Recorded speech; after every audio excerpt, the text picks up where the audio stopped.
Essa aqui é sensacional e é a mais perguntada. Essa eu recebo aqui, eu recebo na caixinha, eu recebo em todos os lugares. A Binance é uma corretora nacional? Não! A Binance não é uma corretora nacional.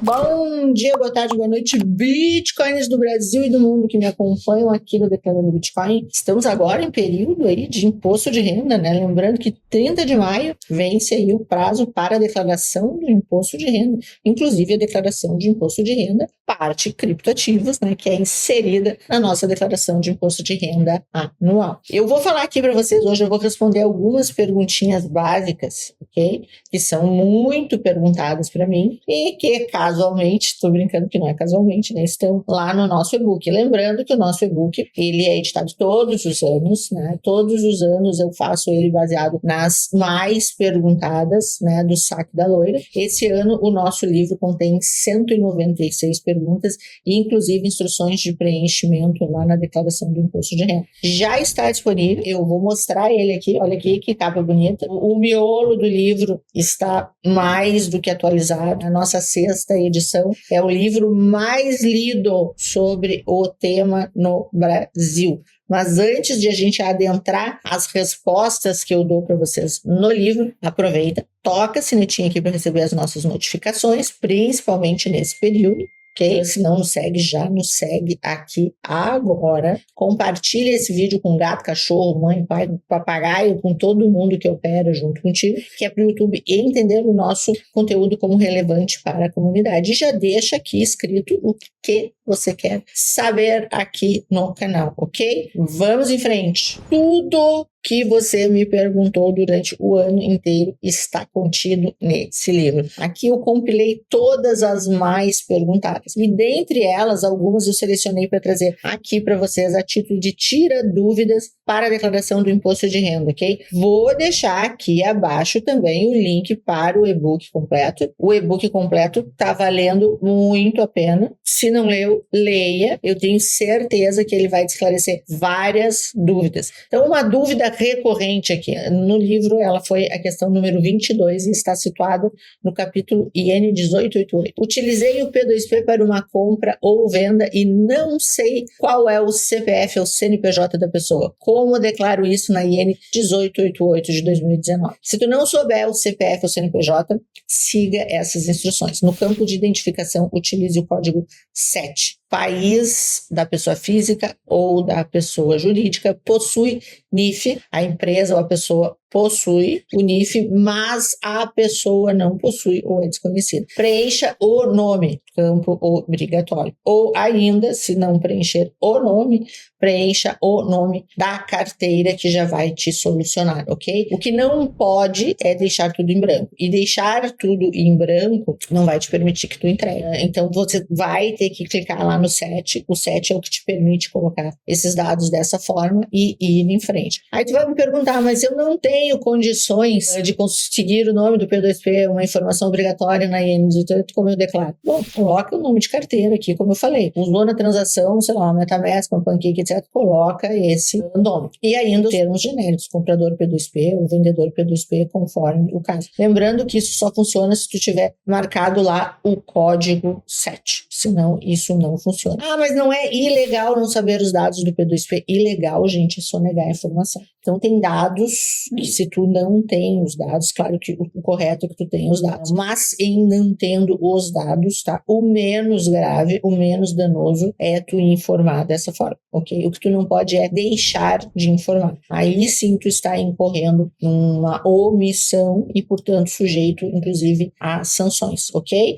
Essa aqui está no rol das mais pedidas. Então, são 3 perguntinhas aqui que eu destrinchei um assunto que vocês me trazem muito, uma vez que vocês usam muito o P2P, ok? Vamos em frente para as mais perguntadas. Quais são os dados que a Receita Federal está trazendo na pré-preenchida com relação à IN 1888? Aqui eu até vou fazer uma observação. Na declaração pré-preenchida, vão vir os dados informados pela Exchange Nacional de saldo em dezembro. Lembrando que a Exchange Nacional, ela informa em janeiro, último dia útil 28 de janeiro o saldo em dezembro que tu tinhas na corretora. Ok? Então ela vai trazer o CNPJ da exchange, o saldo em moedas, né, a quantidade, e a discriminação do custodiante e do ativo. Não está vindo os dados da IN 1888, aquela que nós entregamos relativo ao exterior. A Receita falou aí que ia vir os dados do exterior e não veio. Então, não estão vindo esses dados do exterior, estão vindo de fato só os dados nacional. E tem muita gente já me perguntando aqui, complementando, que eu puxei a minha declaração pré-preenchida e veio 2 vezes o saldo na exchange XXX. O que tu vai fazer? Tu vai lá e deleta isso que está errado, né? Deixa só aquela informação que está correta, né? Até porque tu é responsável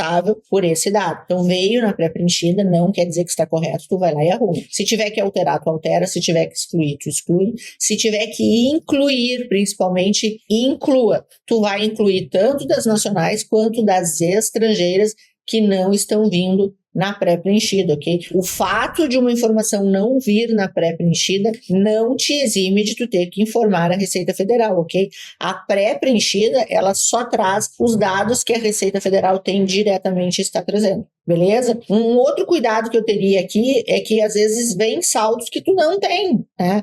E nesse caso, vindo saldos que tu não tem, entre em contato com a corretora que entrega esse dado para a Receita Federal para verificar se a corretora está dizendo que tu tem algo que tu não tem, vai lá e cobra, diz que tu quer isso que ela está dizendo que tu tem. É um bom caminho, com certeza ela vai arrumar. Os códigos, pessoal. Todos os códigos a gente traz no livro também, a gente traz no livro, inclusive, quais são os campos obrigatórios, o que tu tens que preencher, por exemplo, deve detalhar nome do ativo, quantidade do ativo, local de custódia, CNPJ, modelo da carteira digital. Não precisa informar número de carteira, enfim, esses detalhes também não, porque a gente sabe o que acontece com os dados. Mas assim, tem um detalhe aqui importante que eu gostaria de deixar aqui uma dica para vocês, muita gente me pergunta, que é o seguinte: lá no campo autocustódia, tanto para NFT quanto Bitcoin, altcoin, enfim, tem a questão da autocustódia. Eu vou dar um conselho aqui, que não, na verdade não é um conselho, vou dar uma dica aqui, né? Muita gente está preocupada em informar a questão da autocustódia. E eu também me preocuparia se eu tivesse um caminhão, né, de Bitcoin,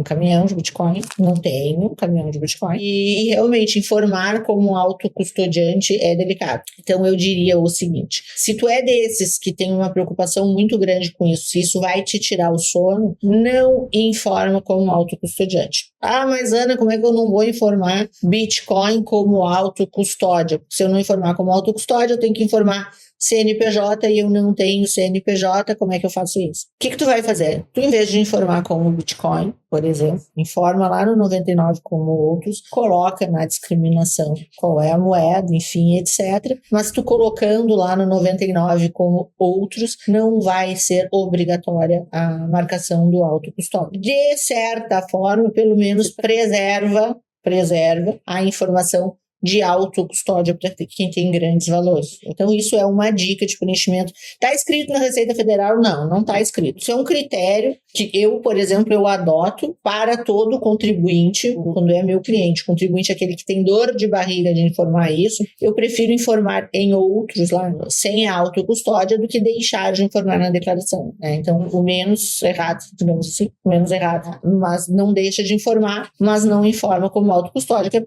para evitar da pessoa não dormir nunca mais pensando nisso. O Código de Recolhimento do Imposto. Gente, temos 2 impostos, é que eu trago aqui também. Código de Recolhimento 4600, quando for imposto sobre operações na nacional, ok? Já quando forem operações no exterior, o imposto a ser gerado será gerado no DARF sobre código 0211, que é o mesmo do imposto de renda da pessoa física. E ainda, o imposto que nós achávamos que seria numa única cota, uma vez que ele é somado ao imposto da declaração, esse do exterior, ele pode ser parcelado na declaração em até 8 vezes, vencendo-se a primeira ainda em maio. Essa perguntinha aqui é sacana, né? O pior é que eu recebo ela várias vezes. Qual é a cotação que eu utilizo para declarar meus criptoativos? Gente, nenhuma, né? A gente não declara por cotação. A gente usa o valor de aquisição. É a custo de aquisição,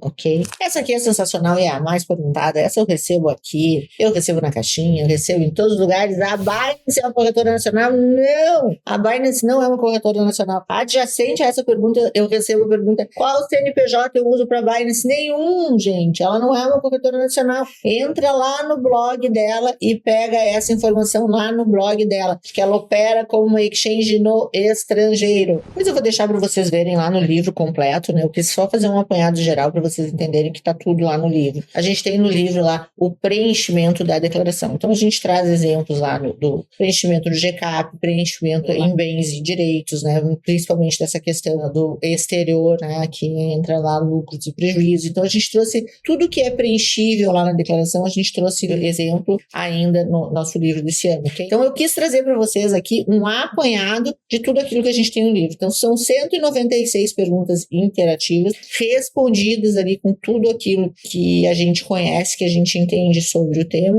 com exemplos de preenchimento. Eu espero que vocês aproveitem muito o livro, como todos os outros anos, lembrando ainda que é o 6º ano do nosso e-book Como Declarar o Bitcoin e Outras Criptomoedas no Imposto de Renda. E, gente, lembrando que quem está sozinho na declaração do imposto de renda, assina já a nossa comunidade VIP. Lá na comunidade VIP tu tem suporte direto nosso, suporte humano, personalizado, que é um mata-dúvidas. Todos os dias nós respondemos as dúvidas do pessoal na comunidade. Tem as aulas gravadas, tem as aulas ao vivo. Temos ainda, hoje é terça-feira que eu tô gravando esse vídeo, quinta-feira agora,